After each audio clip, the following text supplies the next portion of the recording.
This is the Breakfast Leadership Podcast. Boundaries or burnout, you make the choice. Here's your host, Michael Levitt.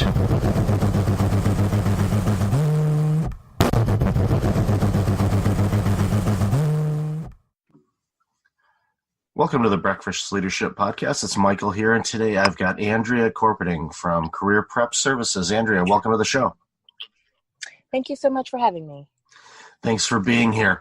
We're seeing a lot in the news about organizations having a difficult time finding the right employees and finding employees that want to stay with the organization for a period of time. What are some of the things that you've seen in the work that you do and some of the challenges that these organizations are facing? So in my experience, I find that a lot of the issues are coming from the interview process, number one, because employees are failing to have a very impactful interview process where they're able to see the skills of the employee and see them in action. So they're not incorporating role plays and other personality related exercises to really see and learn more about the employees. And then they're also not communicating the career or the job expectations. So they're interviewing, but then they're not clearly laying out what the job entails. And once they select a candidate, I always recommend my clients go through an onboarding process with the employees. And I've found that a lot of companies, within the first week of hiring someone, it's pretty much just jumping them right into the job, but there needs to be an onboarding process that explains the job expectations, the roles, and there has to be training involved in developing that employee, because some employees have the ability to learn and they're open to training. They're going to be able to adapt to the environment of the company, while others are just not the right fit. And so companies aren't properly structuring the beginning process, which is critical. And so you have employees that are starting jobs that don't know how to do the job if there's not training involved, or they should have never been hired in the first place. And so a lot of them are leaving because of one of those particular reasons. There's additional reasons as well, as far as the structure of the company, the manager's ability to lead and other things like that. But what I find is a lot of them are not structuring the beginning effectively. Yeah, I see that a lot. The onboarding process for many organizations is either really poor and in some instances non-existent. It's like, well, it'd be the equivalent of you walking into a random office at 9 o'clock on a Monday and trying to figure out what you need to do, where everything is, without anyone really giving you guidance on what to do. An organization that I worked with for several years, when I joined the organization, their onboarding was more or less, here's a PowerPoint presentation on the history of the organization, which doesn't tell you anything about how to do your job. And that organization also, in the first couple of years of their existence, had over 80% turnover. And it wasn't a McDonald's. It was absolutely atrocious that they had that much turnover in the first 2 years of their organization. Now, yes, startups tend to have some turnover because you ebb and flow and you grow and you need new people, so you have to make some changes. But at the end of the day, most organizations should not be looking at a turnover ratio of that a percentage. For me, after being there for a couple of years, we got that number down to less than 10% turnover because we found the right people to do the work. The people that were no longer there, whether they self-selected or, using a Jack Welch term, dehired them, it wasn't against the individual themselves. It was against their skill set and what the organization needed, and to align those things. And organizations need to do a much better job in finding the right people for the roles. Skills can be taught, but personality and culture, and do they fit in with the other people in the organization, and or Do they fit in with the mission and the culture that the leadership wants to have in that organization? Once you have those pieces in place, then you have somebody that can, in all likelihood, be successful in the role and be able to stick around for a while. Yes. And I use a lot of DISC behavioral styles. I am a certified practitioner in that. And it's amazing where you could see a clear picture of the personality, the values, their ethics as far as getting things done at the beginning if you implement the tools that are available. And that's crucial because, again, and I'm familiar with DISC, and I know there's other programs out there as well, such as Myers-Briggs and a variety of other assessment tools to kind of get a backdrop of what this person is like. I mean, but nothing beats seeing them and talking with them on a one-on-one and seeing them in action, and even in the interview. That's one of the things that I think as a society we need to take a longer, hard look at is the interview process and how we interview people, and also don't run them through 18 interviews before you hire them.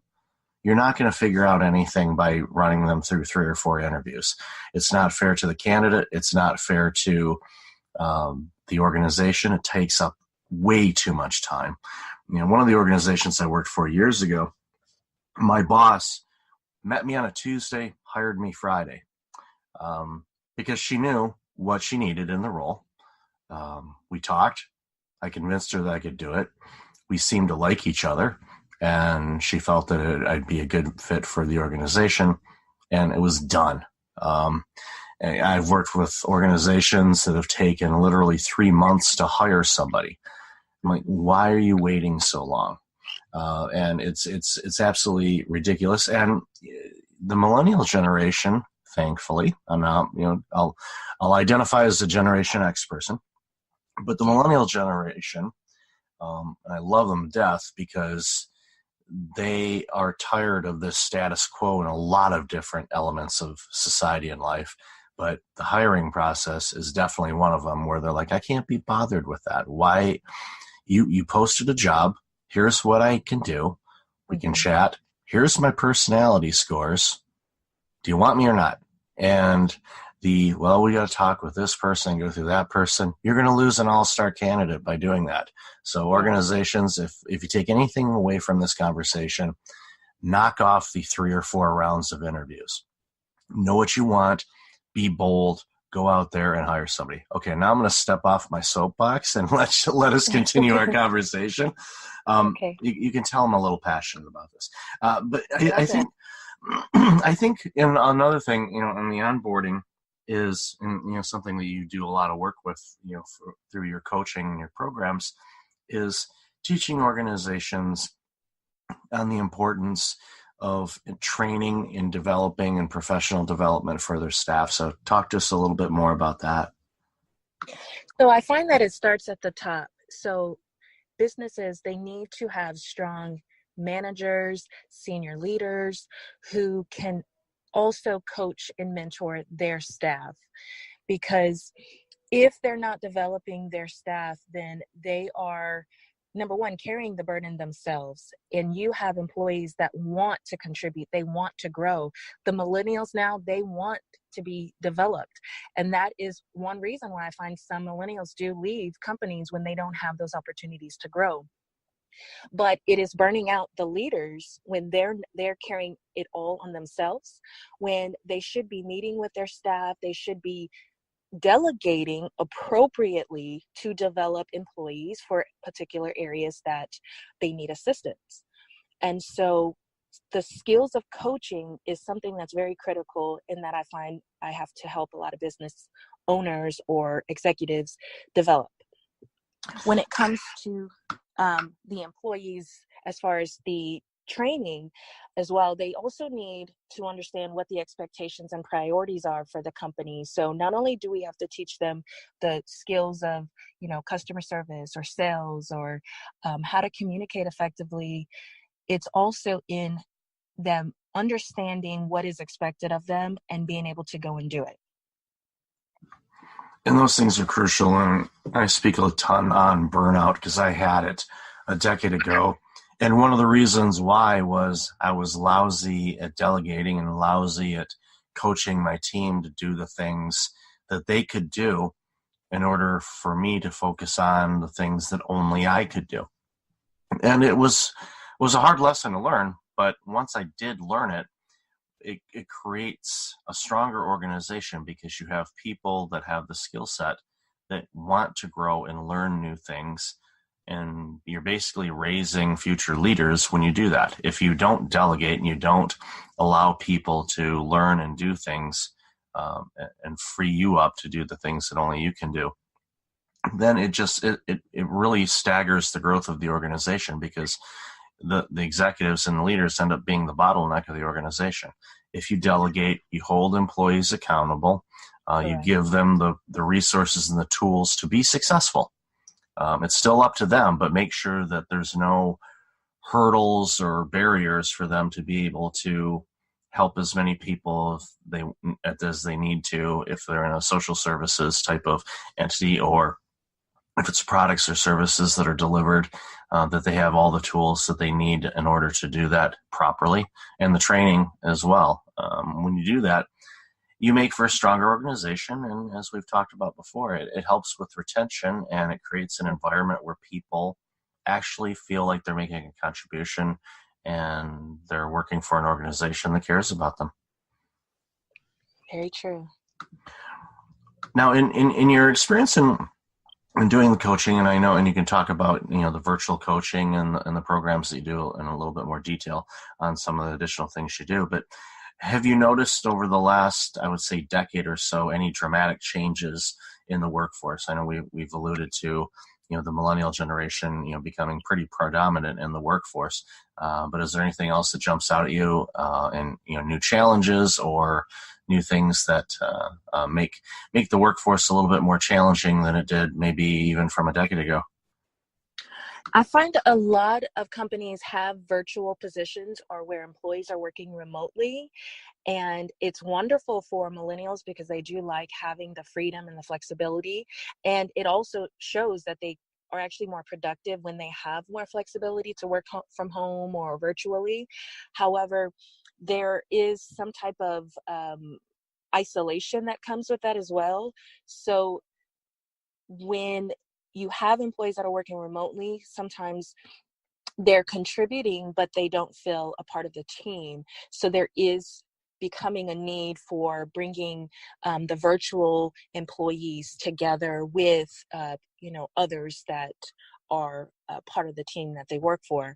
So I find that's becoming a struggle as far as being able to keep everyone going in the same direction, feeling as a part of a team.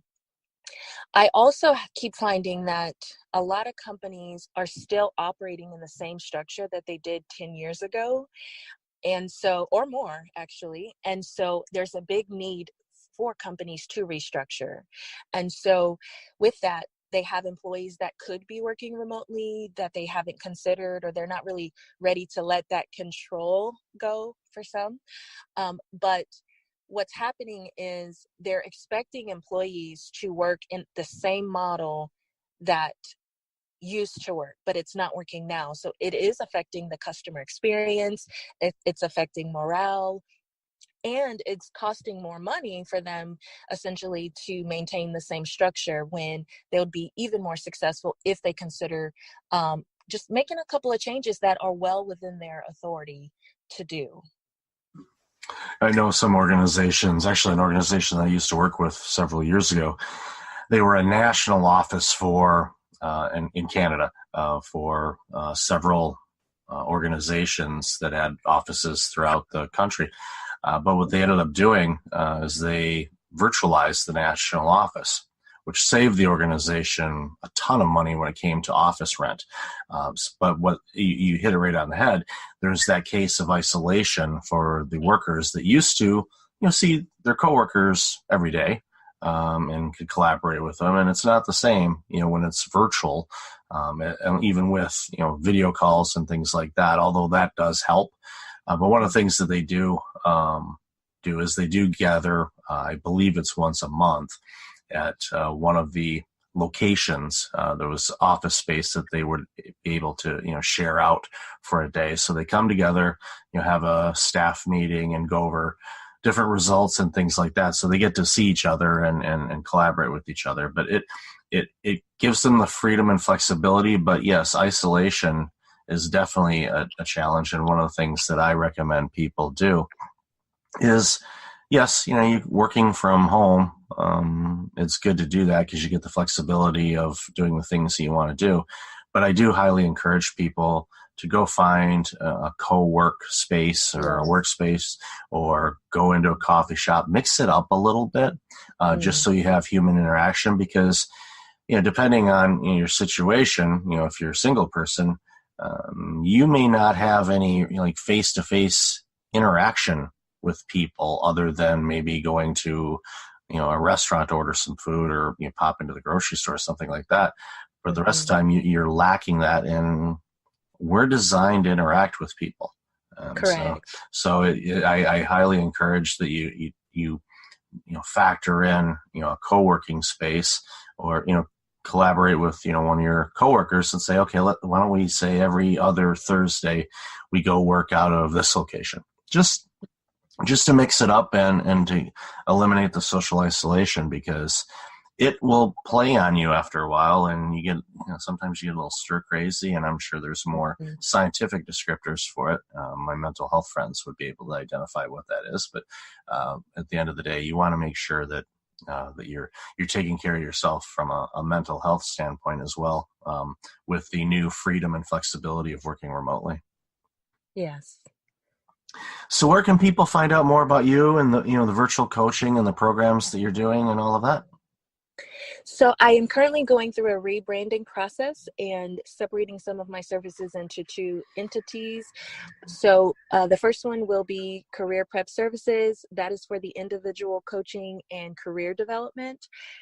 I also have Elite Business Performance, which is my new arm that will be strictly for the business coaching, the team building, the onboarding, any services that I can support businesses on regarding coaching and training and developing their staff.